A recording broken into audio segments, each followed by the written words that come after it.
Did you train to failure, or did you always leave a couple of reps in the tank? Bit of both. I was never one of those that would go to failure where, because when you say failure, to me failure could be like if you push and you go, and you drop it on yourself. No, I never dropped it on myself, but if I had a spotter there, I'd get to the point where I probably couldn't push it, and he'd have to give me just a tiny bit. Sometimes it's just psychological. You think they're helping. So, I'd go to almost failure, but not to the point where like if I was squatting, I'd go crashing down and not be able to come up. I'd get to the point where I could still force it out. Yeah. Yeah, but so when you say failure, I know I never got to the point where I just had to drop something or I fell down or the weight come crashing down. No, I never got to that point, no. And would you ever go and just leave, I could probably squeeze out another rep or two? But if I got to that point, if I felt like I had another rep or two, I would add a bit more weight. Okay. So if I got to say I was going to go for 8 and I got to 8 somewhat easy, I'd add a bit more weight. So by the time I got to 6, if I was going for 8 again, 6 would start to be a struggle. So the last 2 would be a bit more of a struggle where Yeah. I guess the thing... If you pick a number, you get to 8 and you go, oh, that's 8. Yeah. You need more weight. So I guess the thing is, do you prescribe to the training philosophy that you just got to, burn everything out, or do you think some days you do that, but then other days you hold a bit back? Still, like, when you say hold back, you can hold back a little, but you can still have stuff left in the tank, because there's some days you can do legs where you're totally rooted and you're sick and you feel terrible. There's some days you can do legs and you still have a great leg workout, but you're not like totally spent. So it's all different. Like I said, you can still train hard, but you don't have to literally annihilate yourself. As Lee Haney would say, you stimulate, not annihilate. Wow. So you can stimulate the muscle without actually dragging yourself out the door like you're a zombie. Like, I can't take it anymore. So yeah, you can.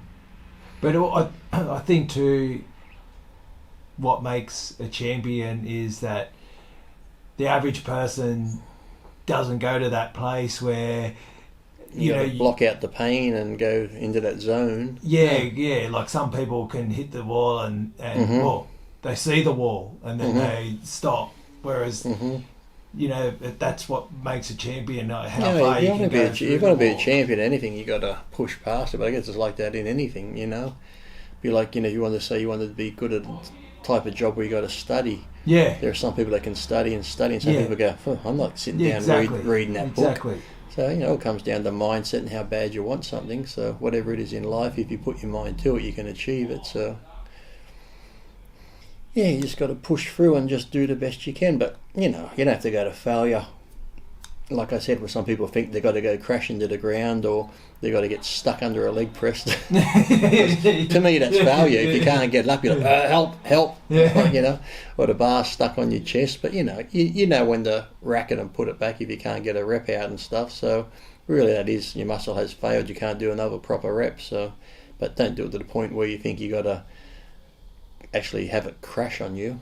But just because you pushed it up. Say your last rep, you're like, and you struggle a bit, but then you push, you're like, okay, there. That's pretty much failure. Your muscle's done. But if you think, oh no, I still got it up, I'll go again, and you go down, you're like, now I'm done, and then you're stuck. You don't want to do that. So you got to know where your limit is. That's what I said. If you're going to go to failure, like total failure, have a training partner just in case you only do get to there, then it starts coming back down. At least they can lift it off you.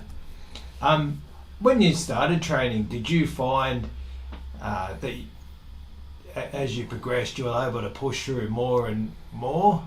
Got the pain. Yeah. Yeah, you just learn to block it out, because I think you get to the point where, your mind will always give out before the muscle, because it's just like a natural thing. If you're doing something that's uncomfortable or your body feels pain, your mind suddenly says, hey, stop doing this shit, it's dumb.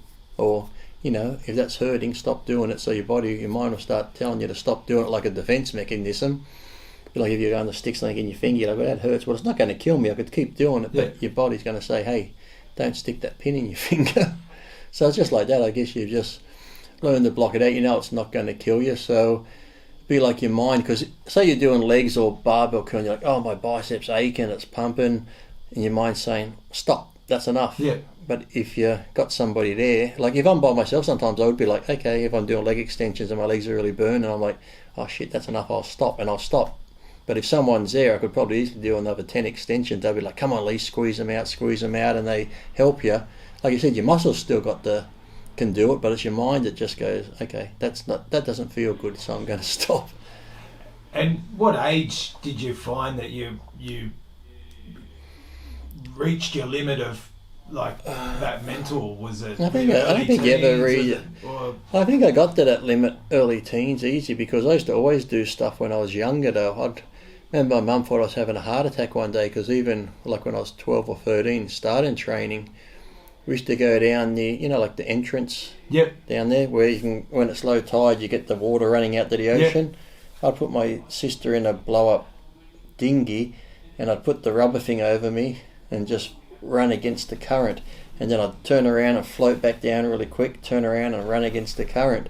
I was doing that back and forth just for like exercise, running against it, and when I lay down, my heart's like bum bum bum bum bum bum. I think it was like 200 something beats a minute. Oh really? I just laid there feeling it. My mum's like, don't you move, look at your face. Oh, bum, bum, bum, bum. I was like, I could feel it was hard doing it, but that's like, even just for fun, I'd put the car in the driveway, and just for tension, I just, like, my sister would hop in the car and just put the handbrake on, and I'd just stand there trying to push the car with the handbrake. I wouldn't go anywhere, the car would just move a little bit, then I'd just like pushing it as hard as I could, and then sometimes I'd get to take the handbrake off because the driveway was flat. I'd push the car to the gate, and then hop around the other side and push the car back to the garage door, and push the car back. And how old were you then? Probably 11, 12. Yeah, I always used to do stuff like that. So yeah, it always, pain would hurt and stuff. But I think even when I was younger, when Rocky IV came out, I was doing those ab things off the bench where he'd raise his legs up and down. Yeah. And that would kill me like anything, but I'd just keep going. So yeah, the pain wasn't really, you just block it out. As I said, you just learn it's not going to kill you. You can distinguish between, if you had like been shot, you had a bullet pain or stabbing pain from a knife, you'd be like, okay, I'm in trouble. But pain that you're doing yourself, because of course you're doing it yourself too with a barbell.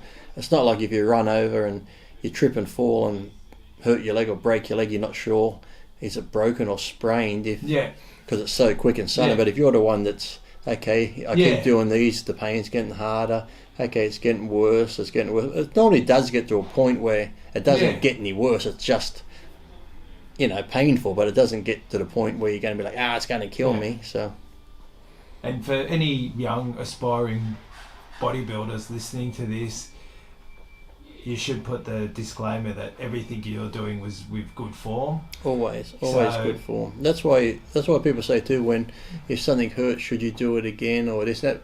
That's why you'll learn as you do anything, between like actual training pain, which painful, but yet it's like a good pain, compared to an injury pain. If you've hurt yourself and stuff like that, you'll notice the difference. And if it is an injury pain, then you should stop, and you should not keep training or try and train the next day if it's an injured pain. If it's just soreness from the muscle, then that's okay. And out of all your bicep exercises, yes, what's my favourite? If you had to pick one, barbell curl. With a straight bar or an easy curl straight bar? Oh, okay. Straight barbell curls. I actually prefer the straight bar to the... Occasionally I'd get sore wrists every now and then, but because your hand just turning around, so easy curl bar would be easy to hold because it's on that angle, but I always preferred a straight bar. If my wrist was a bit sore, sometimes I'd just go a bit lighter, but I always just felt I got a better squeeze and better pump and just felt better. Yeah, like I said, a lot of people like using the easy curl because some can use more weight, so it looks more impressive, but just a good old strict straight bar.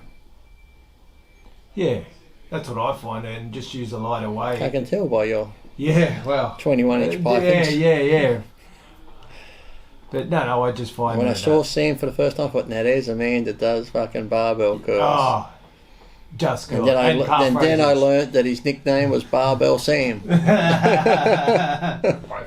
Yeah. Girls get the girls. When I bumped into at the airport in Dubai, they were just like, all I could hear was people saying, Sam Biceps, Sam Biceps. And I look over, and there in the lounge is Sam. Yeah, no, unbelievable. It was. Where were you coming back from then again? Germany, were you? Yeah, I was coming back from Germany, and I think you were coming back from Brazil. No.